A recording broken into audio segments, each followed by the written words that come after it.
Ah, teka lang.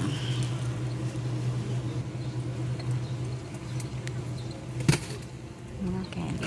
Ate, ano? Tayo. Eto, 5 ano, Tay. 4 na bubot. Tay. Tay.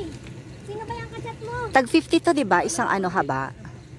Yan, so ang dami-dami nilang paninda dito, pambata. Apat na bubot. Yan, tapos 4 na jelly bean. Yan, 4 na kasoy. Yan. Ah. Sprinkles to. Yung matamis naman, 4 din. Ayan, ito yung masarap to, 'di ba, ate? Maluto na. Crunchy. 50-50, 'di ba, yung isang ano nito haba. So, ito na po yung napamilin natin. Ano pa ba? Ayan, ang dami-dami nilang mga paninda dito. Magkano? Kuha tayo nito. Tattoos. Ito pa. Parang clover din.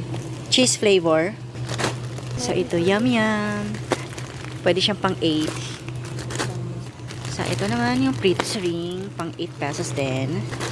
Ito naman yung sizzling bangus. Ano to? Tuna sisig? Tuna sis.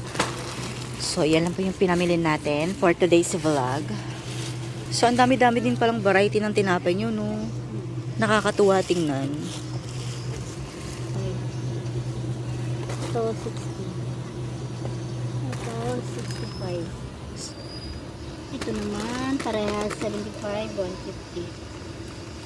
1, 2. So, ayan po yung nabayarin natin, 1,210. Kasi yung, eto, 800 pesos na. So, ayan lang po yung napamili natin. Pero it cost 1,210.